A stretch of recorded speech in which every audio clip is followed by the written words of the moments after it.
In 1983, some divers jumped into the Arabian Sea. They were going to search for something in the depths of the sea. In the deep sea, several miles below the surface, those divers found something that was shocking for the whole world. A huge city. It seemed as if a modern urban city was living under the sea. High walls, roads, statues, palaces, and a well-planned city. All the divers were surprised to see such a city under the sea. On taking samples of stones, they came to know that these stones are from the Mahabharata period. And this is the city that has been mentioned in the Mahabharata, a Hindu scripture. This story is of Sri Krishna Nagari, Dwarka.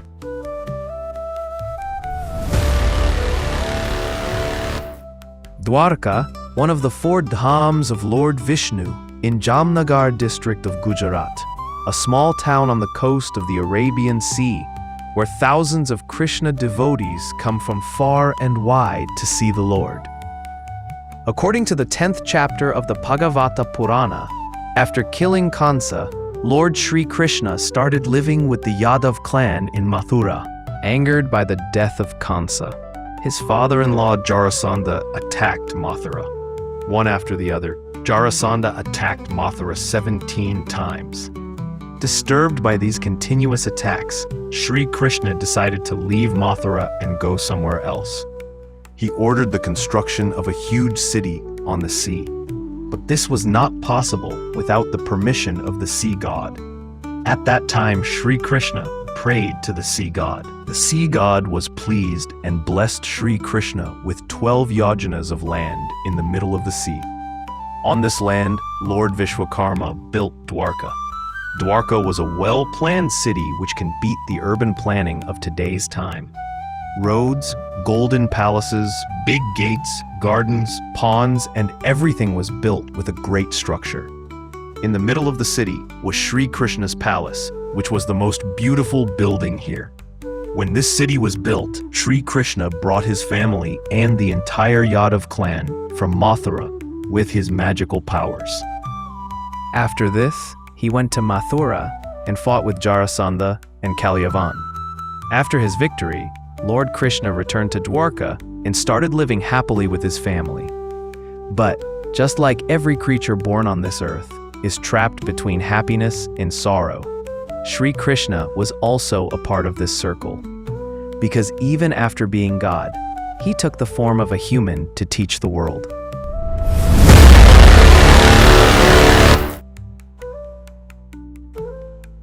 After some time, the war of Mahabharata took place between the Pandavas and the Kauravas, in which Sri Krishna played an important role as Arjuna's charioteer. This fierce war continued for 18 days, and finally the Pandavas won. According to the Sri chapter of Mahabharata, when the mother of the Kauravas, Gandhari, saw the dead bodies of her sons, she blamed Lord Krishna for the war.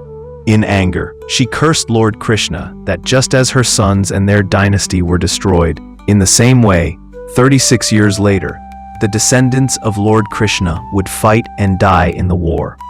Lord Krishna's dynasty would also be destroyed. Lord Krishna knew that his dynasty would be destroyed due to mutual fighting. So he accepted this curse. But along with the curse of Mother Gandhari, there was another curse which became the reason for the destruction of the Yadav dynasty.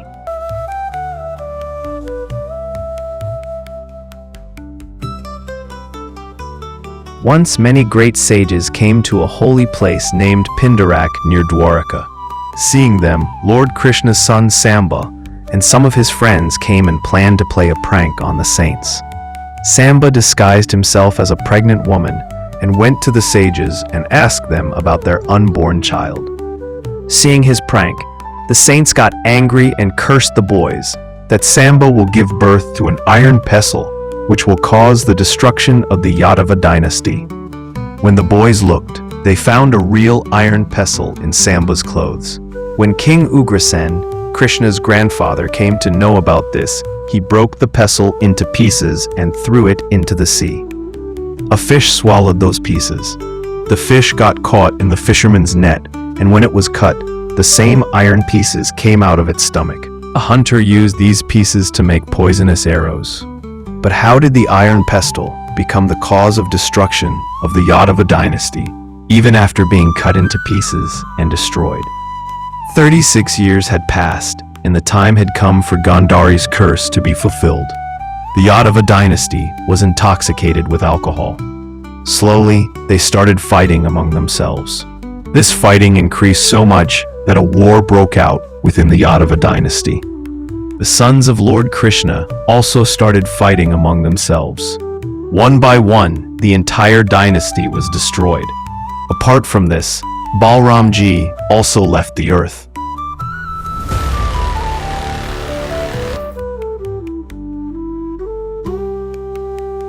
When Lord Krishna, who was God himself, knew everything about what was going to happen next, he sat down under a peepal tree.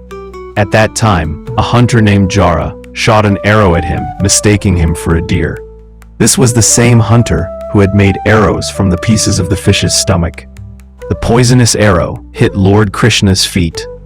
Similarly, Lord Krishna also left this world and returned to his abode Vaikuntha Dham, where he lived in the form of Lord Vishnu. When Arjun came to know about this, he reached Dwarka. Seeing this scene, his heart started beating fast. The whole Dwarka was burning in fire, but Arjun composed himself, and as per the promise of Lord Krishna, he evacuated all the women and children from there safely. As soon as Dwarka was emptied, it got submerged in the sea due to the absence of Lord Krishna. Lord Krishna's Dwarka disappeared forever in the Arabian Sea.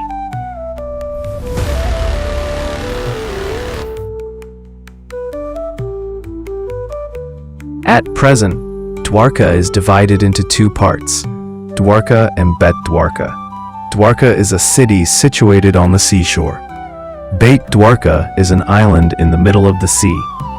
For many years, Dwarka was neglected as a story and a lie. Even after searching for a long time, no evidence was found to prove that this beautiful city was actually real. The search began in 1930, and many remains were found in Bet Dwarka. The first archaeological excavation was carried out here in 1963, in which many old artifacts and statues were found. These findings led to an interesting theory, according to which Sri Krishna used to administer his entire kingdom from Dwarka, and he lived in Bet Dwarka with his family.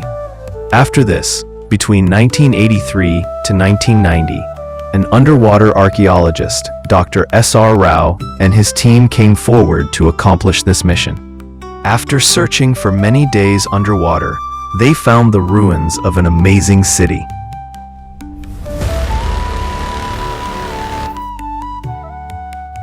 But how can it be assumed that the ruins found so far below the ground were of Lord Krishna's kingdom Dwarka? To confirm this, archaeologists decided to carbon date the stones. Carbon dating is a process in which the possible age of the stone is calculated through experiments. Dr. Narahari Achar calculated from the information of planets and asteroids mentioned in the Mahabharata that the Mahabharata war took place in 3126 BC. According to the Mahabharata, Dwarka was also built in the Dwapara Yuga. And after carbon dating these stones, it was found that these stones have a deep connection with that time. But the stone can be from any time. So how can it be considered solid evidence? And that is why archaeologists started measuring the area of this city under the sea. And the surprising thing was that the measurement of this area was 12 yojanas, according to the Bhagavata Purana. This was the measurement of the place which the sea god gave to Sri Krishna for the construction of Dwarka. Not only this, but a large number of anchors have also been found at this place, which show that Dwarka was a historical port from where India established trade relations with other countries for years. Due to lack of funds, this excavation stopped here. But in 2007, the Archaeological Survey of India started it again. And even today, this excavation is going on. According to a theory, 3,500 years ago, the land on which Dwarka was settled was on the surface of the sea. But due to the rise in the sea level, this city of Lord Krishna drowned in the sea. But then the question is that the sea level rises slowly. And according to the Mahabharata Mahaprasthanik Parva, the waves which were hitting the coast of Dwarka submerged the entire Dwarka in a moment in front of Arjun's eyes. Today many people consider Mahabharata and Ramayana, birth of Lord Vishnu's incarnations on earth, and other ancient stories as myths. But not only Dwarka, but there are many other discoveries too which prove the existence of humans on this earth, not only from the time of Harappa and Mohenjo-daro, but even thousands of years before that. Recently, the Prime Minister of India went inside the sea to visit Dwarka. All that was found gives a tough competition to the theories of atheists.